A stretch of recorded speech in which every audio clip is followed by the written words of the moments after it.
La façon dont vous allez utiliser votre épaule droite dans le downswing peut littéralement déterminer la précision que vous allez avoir avec vos drivers, votre régularité et la distance potentielle que vous allez produire. Il y a à peu près 5 minutes, on vient de voir un joueur sur le départ ici au trou numéro 9 Chantilly-Vineuil faire une erreur papa qu'on voit tellement fréquemment sur le parcours et on se devait d'en parler parce qu'en fait c'est une chose assez fréquente et en fait on a un exercice parfait pour permettre aux golfeurs de savoir comment justement travailler l'épaule droite correctement dans le downswing. Parlons tout d'abord de cette problématique que tu vois aussi papa autant de fois. On parle d'un problème, on va dire, si on peut utiliser le terme populaire, c'est quelque chose que moi je le vois fréquemment en tout cas, avec mes amis comme avec mes élèves. C'est une tendance, pour moi en tout cas, c'est une tendance, on arrive en haut, on veut taper la balle, qu'est-ce qu'on fait? On anticipe un peu et l'épaule droite, j'ai fait un peu la caricature du défaut, l'épaule droite passe plutôt comme ça, le club va vers l'extérieur, peut-être un peu plus subtil, vers ici, et en ce moment-là, on voit que l'épaule droite, elle est trop par rapport à l'épaule gauche. Qu'on essaye de faire, c'est le contraire. On essaie de monter et on essaie de revenir, si on peut dire, remplacer l'épaule gauche avec l'épaule droite pour maintenir la posture en place, pour ne pas changer la posture. Oui, les angles. Ouais. Oui, les angles, comme un miroir, on va dire. Donc, au lieu de voir l'épaule gauche ici remplacée par l'épaule droite prend le dessus, elle passe à gauche comme ça, ce fameux extérieur-intérieur avec le résultat des balles à gauche ou des slices à droite. Oui, donc là, cet effet miroir, c'est une très bonne image. C'est-à-dire que quand on a l'épaule gauche qui travaille en dessous ici, ce qu'on voudrait, c'est de l'autre côté, c'est tout simplement l'effet inverse. Et boum, retrouver cette façon-là. Or, quand on a l'épaule droite qui travaille plutôt de cette façon-là, et en fait, nous, la façon on l'explique aussi, c'est que plus on prend de l'âge, et plus ce qu'on constate, c'est que le bas du corps est un peu moins mobile, un peu moins de mobilité, ce qui est tout à fait normal. Et donc du coup, le haut du corps a tendance à prendre le dessus. Et c'est pour ça aussi qu'on voulait faire cette vidéo, parce qu'on voulait vous dire que c'était d'abord tout à fait OK. Quand on rentre dans les 3 catégories d'âge senior, 50 ans et plus, c'est tout à fait OK d'être plutôt dominant du haut du corps parce qu'on est moins mobile en bas, OK. Mais deuxième chose, raison de plus pour laquelle c'est déterminant de savoir utiliser le haut du corps correctement, parce que si vous vous retrouvez à avoir un haut du corps dominant et en plus de ça, vous avez l'épaule droite qui arrive de cette façon-là, vous allez effectivement avoir les épaules trop neutres. Donc mon père disait limite de temps en temps pour exagérer la position, l'épaule droite qui travaille au-dessus de l'épaule gauche. Et ça, en fait, ça peut créer des tops, ça peut créer une tête de club qui va arriver au-dessus de la balle, donc plutôt des contacts qui vont être en bas de la face de club ici. Ça peut créer un chemin de club extérieur-intérieur. Mon père l'a montré, cette position très classique où on voit ce mouvement-là, ce qu'on peut appeler le par-dessus, et on essaie de le corriger en disant tiens, c'est mon plan de swing, mon chemin de club qui ne va pas, alors que de temps en temps, ce n'est pas la source du problème, papa, n'est-ce pas? C'est vraiment comment utiliser ça. Tout à fait. D'ailleurs, quand on faisait souvent dans les vidéos, on analyse les swings, on trace une ligne de la nuque jusqu'aux fesses, droit comme ça, au niveau de la posture comme ça, et on essaye de maintenir cette posture pendant le swing. Et si jamais on arrive ici, l'épaule droite prend le dessus, cet angle change complètement. Donc, absolument. Et on peut avoir de la flexibilité là-dessus. C'est-à-dire qu'en fait, au niveau de la mobilité, dans le downswing, respecter les angles, ce n'est pas quelque chose qui est très évident pour tout le monde, mais en fait, ce qu'on voudrait, c'est juste respecter une certaine symétrie pour qu'ensuite on arrive de façon beaucoup plus constante et régulière à la balle. Et en fait, c'est pour ça qu'on veut faire ça.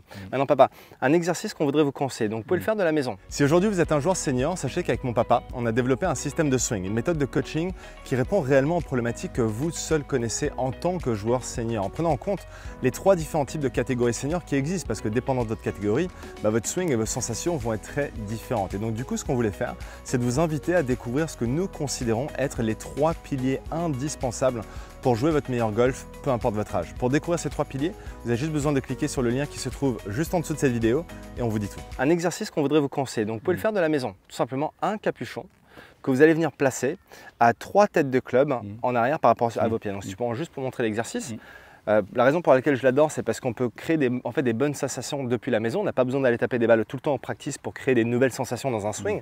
Et là, je vais venir placer, si tu peux mettre une tête de club pour montrer à quelle distance on le place. Donc 3 distances d'une tête de club d'un driver à l'extérieur du pied arrière. Et là, je place mon capuchon au sol. Et là, papa, du coup, on va se servir du driver, non pas pour... Alors moi, j'aimerais juste ajouter cet exercice va vous permettre d'exagérer en fait les sensations. Complètement. Je crois que ça, c'est important parce que finalement, je peux me mettre là, mettre un club sur mes épaules, je fais ça, et voilà, je vais essayer de sentir quand même que je reste en posture. Cet exercice va vous permettre d'exagérer les sensations. Et ça, c'est important.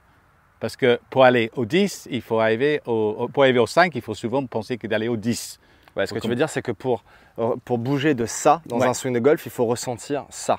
Donc il ne faut pas avoir peur d'exagérer une sensation. Et d'ailleurs, c'est quand vous regardez vos joueurs préférés à la télé chaque semaine, vous constatez souvent que dans les coups d'essai, et ça c'est une question qu'on me pose souvent, Lewis, pourquoi est-ce que tel joueur fait ce coup d'essai bizarre à la que Oui, j'ai ça vu n'a avant rien la à balle? voir avec le swing en fait qu'il va faire. Parce qu'on va c'est- exagérer ouais, une ouais, sensation. ouais. Donc quand on va Ouais. vous montrer l'exercice, évidemment, on ne va pas vous demander de reproduire exactement les mêmes positions, Ouais. mais dans la sensation, c'est ce Ouais. qu'on va aller rechercher, encore une fois, si vous avez cette problématique de l'épaule droite qui travaille trop neutre par rapport à l'épaule gauche. On voudrait avoir l'inclinaison des épaules pour avoir l'épaule droite qui travaille en dessous. Alors papa, montre-nous l'exercice. Alors, Du coup, on a 75% du club qui se retrouve à l'extérieur de l'épaule arrière et on a un tout petit bout de grip qui se trouve de juste cette assez partie-là. pour tenir. Voilà, Voilà, juste assez super. pour tenir. Voilà. Donc, je fais mon backswing. Hop. L'épaule gauche en dessous de l'épaule Voilà. droite. Donc, je magnifique. tourne mes épaules autour de mon colonne vertébrale ici. Et là, par contre, le retour, j'essaie de pointer la tête de mon driver sur le capuchon. Clac. Et là, je suis. Et là, on voit bien que l'épaule droite est nettement plus bas que l'épaule gauche. Alors que si je fais le fameux coup d'épaule, je fais ça et j'arrête ici. On voit que la tête du club ou le shaft pointe bien devant le Super. capuchon. Alors attends, Martin, est-ce que tu peux juste rester là parce que je voudrais que papa, tu remontres aux personnes qui nous regardent. Là, c'est vraiment important de face. Ok. Vas-y, Donc remontre-nous ça, c'est la du bon. position. Ça, Ouais. c'est du bon. Ok. Donc, j'exagère. Donc, j'arrive ici. Et là, j'arrête là. Donc, je suis face à la balle. Mais on voit que le shaft pointe sur le capuchon. Ça, c'est bon. Un peu exagéré, mais c'est bon. C'est ça qu'on cherche. Par contre, si l'épaule droite passe vers l'avant, Là, on voit que le shaft pointe plutôt dans cette direction-là au lieu qu'il pointe vers le sol. voilà, super. je suis plutôt là. Ok. Voilà, exactement. Et ça, c'est non. Alors, No good. remontre-nous l'exercice depuis le début et ensuite, maintenant, tu vas finir ton swing. Donc, à la maison, Boum. comment est-ce que vous pouvez le faire? Donc, c'est 1, 2 Boum. et là, et 3, tu finis. Ok, allez, hop. Boum. 2, et là, tu traverses. Et je tourne. Voilà. Et ça, c'est une répétition. Donc, vous pouvez faire autant de répétitions que vous le souhaitez. D'accord. Dans nos formations, on propose des vraies structures. C'est-à-dire que là, on vient de passer 4 jours magnifiques ici à tourner plusieurs types de formations pour les joueurs seniors. Et en fait, dans nos formations, on propose une vraie structure pour vous montrer combien de répétitions par exercice vous devrez faire. Mais là, ce type d'exercice fait partie vraiment des éléments pour nous indispensables sur comment créer des bonnes positions dans le swing pour nous permettre ensuite d'aller chercher cette fameuse régularité qu'on recherche tous dans les contacts de balle, dans les frappes et dans la distance. Donc là, quand vous allez ensuite le reproduire au practice comme mon père est en train de le faire, donc imaginez que là, voilà. Donc on fait l'exercice, ensuite on prend le club en main et on va essayer de répéter et chercher les sensations exactement comme il est en train de faire. Et ensuite, à partir de là, il peut aller taper la balle en essayant de reproduire non pas le même mouvement, mais la même sensation. Rappelez-vous, pour bouger de ça, il faut sentir ça. Allez papa, avec la balle maintenant. Donc, je vais tranquille. Même sensation. Super celle-là. Peut-être un exercice pour toi aussi papa. Pourquoi tu rigoles? Parce que c'est Et pourquoi je suis au noir? Pourquoi tu es au bout Pourquoi je ne suis pas au jaune? Je rigole parce que c'est pas facile de faire ce que tu fais en fait lorsqu'on fait des vidéos et de rester statique comme ça pendant 10 minutes. Donc en fait je souris parce que je vois la balle partir en plein milieu du fairway et je me dis que quand même être senior c'est pas mal. Pour ça, 105. J'espère que cette vidéo vous a plu et n'oubliez pas notre invitation à découvrir ce que nous considérons être les 3 piliers incontournables pour jouer votre meilleur golf, peu importe votre âge. Pour découvrir les 3 piliers, vous avez juste besoin de cliquer sur le lien qui se trouve juste en dessous de cette vidéo.